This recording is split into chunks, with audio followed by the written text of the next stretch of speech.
Bien sûr qu'on a une analyse comptable des choses et on sait que le match dans un peu plus de 15 jours à l'Ulster sera primordial pour la suite de la Coupe d'Europe. Mais on analyse aussi le contenu et dans le contenu on a loupé trop de nos premières volontés ou de nos premières prises d'initiative pour mettre à mal cette équipe d'Oyonnax en première mi-temps. Je crois que la première réception de coup d'envoi, on laisse tomber le ballon. La première mêlée, on est sanctionné. La première touche, on la manque. La première attaque derrière, elle est insipide pour se faire des passes et ça débouche sur une mauvaise action aussi. Donc on a trop loupé de choses d'entrée de match pour pouvoir, malgré toute la bonne volonté qu'on avait, pour pouvoir installer notre rugby. Après, on a quand même essayé de se faire beaucoup de passes, contrairement à ce qu'on peut lire ou ce qu'on a pu entendre. Et on en a fait au moins 2 ou 3 fois plus que l'adversaire. Voilà. Et puis il y a notre secteur où on a été le moins performant par rapport aux semaines passées, c'est en défense. Avec le peu de ballons qu'ils ont eu, il y a eu quand même beaucoup de déchets et plus de 20% de plaquages manqués. Donc si on réitère ce genre de prestations défensives à l'extérieur et notamment face au Racing Métro, ça risque de faire lourd à la sortie, un peu comme au Saracens. Le match des Saracens est un peu spécial quand même. C'est vrai que le contexte a affecté pas mal les joueurs, même si par respect, on ne peut pas s'en servir d'excuses ou quoi que ce soit. Donc celui-ci, le terrain synthétique, la tempête, c'était bizarre.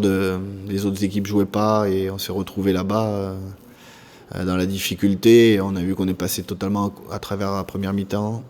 Celui d'Oyonnax, il y a quand même beaucoup d'envie et beaucoup de prises d'initiative, mais elles sont pas assez bien réalisées. Et malheureusement, quand on traverse et qu'on part de loin, on n'est pas assez patient pour mettre les équipes adverses à mal et scorer, quoi. Et c'est ce qui nous a manqué d'être réaliste sur ce match-là. Je pense que si on convertit la plupart de nos occasions, le score à la fin, on doit pouvoir avoir le bonus, mais après les 2 contres sont anecdotiques, bien évidemment. Quand on court après un bonus, on tente des coups improbables pour aller chercher ces 5 points et ça se retourne souvent contre nous. Mais on n'a pas su être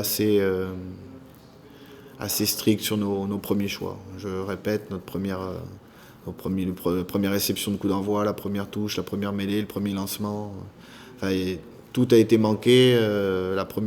Donc ça nous met pas dans les meilleures conditions pour attaquer un match de rugby. C'est un peu l'opposé de nous, hein. Beaucoup de fiabilité, beaucoup d'assurance, un bonus, un bon début de championnat d'abord, avec qu'une défaite, je crois, une Coupe d'Europe bien maîtrisée, une victoire bonifiée à l'extérieur, sous la pluie, avec les forces qu'on leur connaît, la qualité de leur rugby.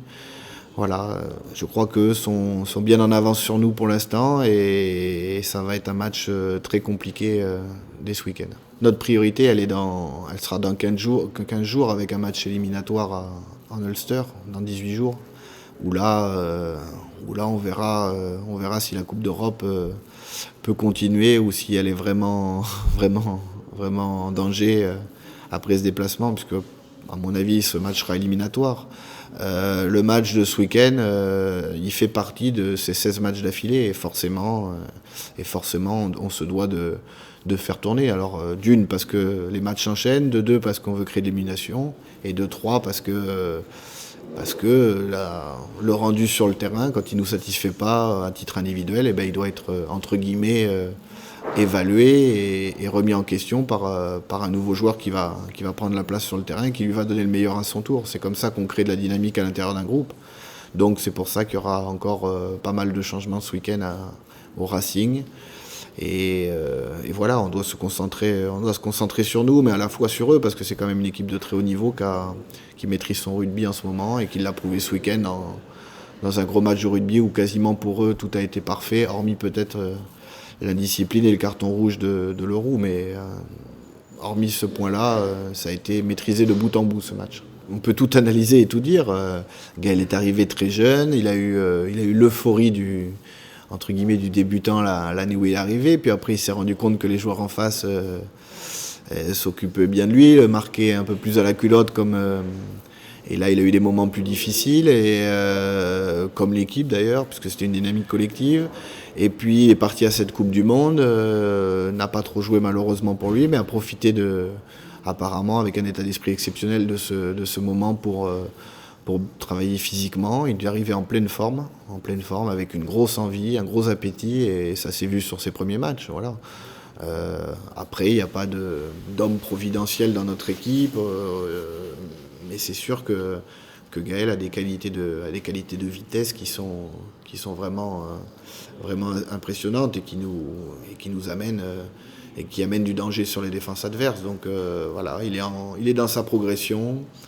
Il est content d'avoir re-signé au Stade Toulousain et c'est une très bonne nouvelle pour nous tous et pour l'équipe. Et je crois maintenant il est en route pour la 3e partie de sa carrière après avoir émergé. Il a un peu stagné et là il repart même s'il aura encore des moments difficiles, il repart pour, je l'espère, une grande carrière. Alors au Stade Toulousain, mais je l'espère en bleu aussi. Ça va perturber les faibles. Quand tu es sûr de tes qualités, quand tu es sûr de ce que pense de toi ton encadrement et qu'il te dit les vérités comme on le dit à tous à chaque entretien, que ce soit Hugo ou ses adjoints, il n'y a pas de surprise. Et je pense qu'il n'y a pas de raison que les garçons soient démobilisés. Si on pensait aux 2e lignes avec l'arrivée de Richie Gray, je pense que tous aiment foncièrement leurs copains, aiment foncièrement le stade et donneront le meilleur chaque week-end. Et après, on verra ce qui se passera à l'arrivée du prochain. En effet, si on est un peu plus faible mentalement, ça peut perturber, mais je crois que ça doit être aussi une source de motivation, un levier de motivation. À titre personnel, quand Bayrod Kelley est arrivé, je me suis posé bien évidemment beaucoup de questions, mais ça a été vraiment un levier de motivation pour moi de me dire je vais leur montrer que c'est pas forcément mieux à l'extérieur. Donc chacun le prend comme il veut. Moi, j'aurais tendance à dire que ça motive plus que ça ne déstabilise.